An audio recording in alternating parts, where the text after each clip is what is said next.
സഹോദരരെ, വിശുദ്ധ പൗലോസ് ശ്ലീഹ കൊറിന്തോസ്യർക്ക് എഴുതിയ 1-ാം ലേഖനം 2-ാം അധ്യായം 11 മുതൽ 15 വരെയുള്ള തിരുവചനങ്ങൾ.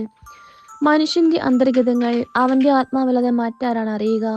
അതുപോലെ തന്നെ ദൈവത്തിന്റെ ചിന്തകൾ ഗ്രഹിക്കുക ദൈവാത്മാവിനല്ലാതെ മറ്റാർക്കും സാധ്യമല്ല. നാം സ്വീകരിച്ചിരിക്കുന്നത് ലോകത്തിന്റെ ആത്മാവിനെയല്ല, പ്രത്യുത ദൈവം നമുക്കായി വർഷിക്കുന്ന ദാനങ്ങൾ മനസ്സിലാക്കാൻ വേണ്ടി ദൈവത്തിന്റെ ആത്മാവിനെയാണ്. തന്നിമിത്തം ഞങ്ങൾ ഭൗതിക വിജ്ഞാനത്തിന്റെ വാക്കുകളിൽ പ്രസംഗിക്കുകയില്ല.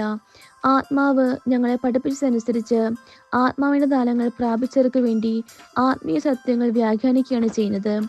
ലൗകിക മനുഷ്യന് ദൈവാത്മാവിന്റെ ദാനങ്ങൾ ഭോഷത്വമാകിയാൽ അവൻ അത് സ്വീകരിക്കുന്നില്ല. ഈ ദാനങ്ങൾ ആത്മീയമായി വിവേചിക്കപ്പെടേണ്ടവയാകിയാൽ അവ ഗ്രഹിക്കാനും അവന് സാധിക്കുന്നില്ല. ആത്മീയ മനുഷ്യൻ എല്ലാ കാര്യങ്ങളും വിവേചിച്ചറിയുന്നു, അവനെ വിധിക്കാൻ ആർക്കും സാധിക്കുകയുമില്ല. നമ്മുടെ കർത്താവായ മിശിഹായ്ക്ക് സ്തുതി.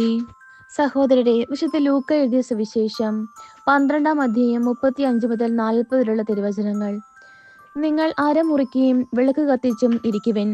തങ്ങളുടെ യജമാനൻ കല്യാണ വിരുന്ന് കഴിഞ്ഞ് മടങ്ങി വന്ന് മുട്ടുന്ന ഉടനെ തുറന്നു കൊടുക്കുവാൻ അവന്റെ വരവും കാത്തിരിക്കുന്നവരെ പോലെ ആയിരിക്കുവിൻ.